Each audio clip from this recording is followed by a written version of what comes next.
मेरी एक नई वीडियो में जिसमें बात करने वाला हूँ एक बहुत ही अच्छी अपॉर्चुनिटी निकली है for the legal manager in Kotak Mahindra bank, जो कि कोटक बैंक है, जो कि आप वेल नोन बैंक है, काफ़ी अच्छा। उसमें निकाली गई बहुत ही अच्छी अपॉर्चुनिटी फॉर द लॉयर्स, और ये अपॉर्चुनिटी काफ़ी अच्छी है क्योंकि इसमें आपको काफ़ी अच्छा एक्सपीरियंस लेवल भी मिलेगा इन बैंकिंग सेक्टर। और अगर आप एक लॉयर हैं जो कि बैंकिंग सेक्टर में कोई भी अपॉर्चुनिटी फाइंड आउट कर रहे हैं तो ये अपॉर्चुनिटी आपके लिए काफ़ी अच्छी हो सकती है। बट इसके बारे में बात करने से पहले मैं बताना चाहूँगा कि हम इस चैनल के बारे में कुछ इंपॉर्टेंट इन्फॉर्मेशन देना चाहूँगा कि इस चैनल पे हम बात करते हैं जो भी लीगल अपॉर्चुनिटीज़ या फिर कोई भी अपॉर्चुनिटी निकलती है फॉर द लॉयर स्पेसिफिकली, तो आपको इस चैनल पे ज़रूर मिलेगी। तो अगर आप एक ऐसे कैंडिडेट हैं जो कि कोई भी जॉब फाइंड कर रहे हैं या कोई भी गवर्नमेंट जॉब में इंटरेस्टेड है तो इस चैनल को अभी सब्सक्राइब कर सकता है, सो दैट आप कोई भी अपॉर्चुनिटी मिस आउट ना कर दें। और अभी हम कर रहे हैं 100 डेज चैलेंज, जिसमें 100 डेज तक मैं आपके लिए नई नई अपॉर्चुनिटीज़ लेकर आता रहूँगा रेगुलरली बेसिस पे। तो आपको ये चैनल अभी सब्सक्राइब कर लेना चाहिए और बेल आइकन को भी दबा लेना चाहिए, सो दैट आप कोई भी अपॉर्चुनिटी मिस आउट ना कर दें। चलिए बात करते हैं इस अपॉर्चुनिटी के बारे में कि इस अपॉर्चुनिटी में क्या क्या मांगा गया और क्या क्या एलिजिबिलिटी क्राइटेरिया है। तो ये अपॉर्चुनिटी है कोटक बैंक में, जो कि आप देख सकते हैं लीगल मैनेजर की अपॉर्चुनिटी निकाली गई है। और कैंडिडेट को लैंग्वेज आना ज़रूरी है, वो भी इंग्लिश और हिंदी। और अगर आपको कोई एडिशनल लैंग्वेज आती है तो आपको इसमें प्रेफरेंस दी जाएगी, तो इन बातों का ध्यान ज़रूर रखिएगा। और अंडर प्रेशर अगर कोई कैंडिडेट वर्क कर सकता है तो उससे प्रेफरेंस दी जाएगी। और team work and everything is normal, तो आप उसको फिर दोबारा पढ़ सकते हैं। मैंने इसका लिंक आपको डिस्क्रिप्शन में भी दे दिया है, जहाँ से जाके आप इसके फॉर्म को भी पढ़ सकते हैं और यहीं से आप अप्लाई भी कर सकते हैं। अगर हम बात करें की रिस्पॉन्सिबिलिटी में आपको डॉक्यूमेंट रिव्यू करना आना चाहिए, और आपको ड्यूली डिलिजेंस ऑफ प्रॉपर्टी और कंपनीज जो भी हैं वो आना चाहिए। और आपको जो भी आपको एज ए लीगल एडवाइज़र और लीगल इश्यूज़ को जो भी मैटर्स होंगे बैंक के, आपको उन्हें हैंडल करना होगा और उन्हें देखना होगा। और अगर मैं बात करूं इसमें और क्या क्या करना है, तो आपको रिसर्च वर्क भी इसमें अच्छी तरह करना होगा। तो ये सारे आपकी अपॉर्चुनिटीज़ बन जाती हैं जो कि आपकी की रिस्पॉन्सिबिलिटीज़ हैं। और अगर मैं बात करूँ एजुकेशन की, तो इन्होंने एजुकेशन में स्पेसिफिकली यही कहा है कि जो भी कैंडिडेट है वो LLB या BA LLB पास आउट होना चाहिए और विद द रिकग्नाइज यूनिवर्सिटी। अगर ऐसा होता है तो वो इस अपॉर्चुनिटी के लिए अपने आप एलिजिबल हो जाता है। और क्वालिफिकेशन और एक्सपीरियंस में इन्होंने ज़्यादा कुछ कहा नहीं है, बट इन्होंने स्पेसिफिकली बस इतना कहा है कि जो भी कैंडिडेट होगा उसे बैंकिंग और फाइनेंस सेक्टर में थोड़ी बहुत नॉलेज होना काफ़ी ज़रूरी है, सो दैट वो इन सब अपॉर्चुनिटीज़ और जो भी केसेस हैं उन्हें हैंडल अच्छे से कर सके।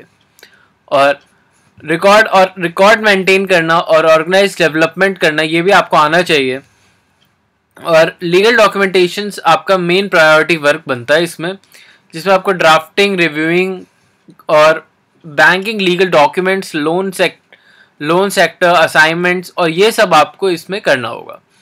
और रिव्यू, एबल मैनेजमेंट, और ये सारे जो भी आपके केसेस मैनेजमेंट होती है, ये सारे आपके अपॉर्चुनिटीज़ में आ जाएंगे जो कि आपको परफॉर्म करनी होगी अगर आप इस अपॉर्चुनिटी के लिए सिलेक्ट हो जाते हैं तो।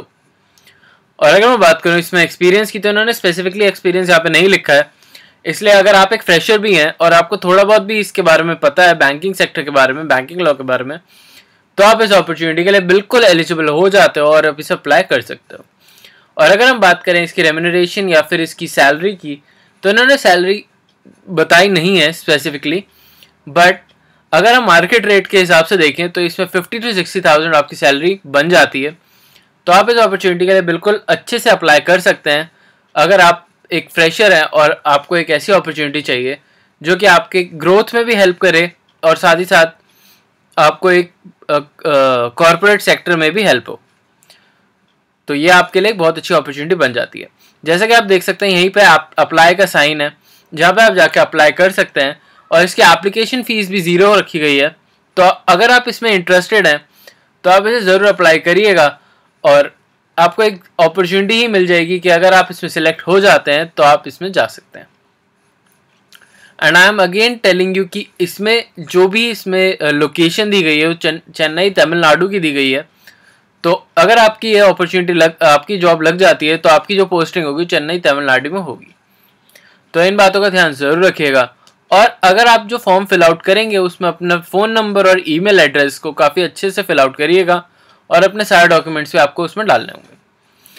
तो आपके उसी डॉक्यूमेंट के बेसिस पे आपको सिलेक्ट किया जाएगा, और अगर आप शॉर्टलिस्ट किए जाते हैं तो आपको मेल, ईमेल, मैसेज या फिर एक इन्फॉर्म कर दिया जाएगा। तो यही था ये अपॉर्चुनिटी। आई होप आपको ये अपॉर्चुनिटी अच्छी लगी हो, क्योंकि अपॉर्चुनिटी फ्रेशर्स के लिए है तो ये काफ़ी अच्छी अपॉर्चुनिटी वैसे भी बन जाती है।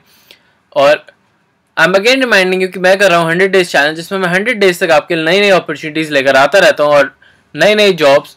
तो अभी आपको इस चैनल को सब्सक्राइब कर लेना चाहिए और बेल आइकन को भी प्रेस आउट कर देना चाहिए, सो दैट आप कोई भी अपॉर्चुनिटी मिस आउट ना कर दें। तो अभी के लिए मैं चलता हूँ और मिलता हूँ आपसे फिर से एक नई वीडियो और नई जॉब के साथ। आई होप आपको ये वीडियोस अच्छी लग रही हैं, और अगर आपको कोई भी हेल्प चाहिए तो आप मुझे कमेंट्स में बता सकते हैं, so that I can help you. तो मैं चलता हूँ और मिलता हूँ आपसे फिर से एक नई वीडियो के साथ। तो अभी के लिए बाय, और मैं मिलता हूँ आपसे फिर से कल एक नई वीडियो के साथ।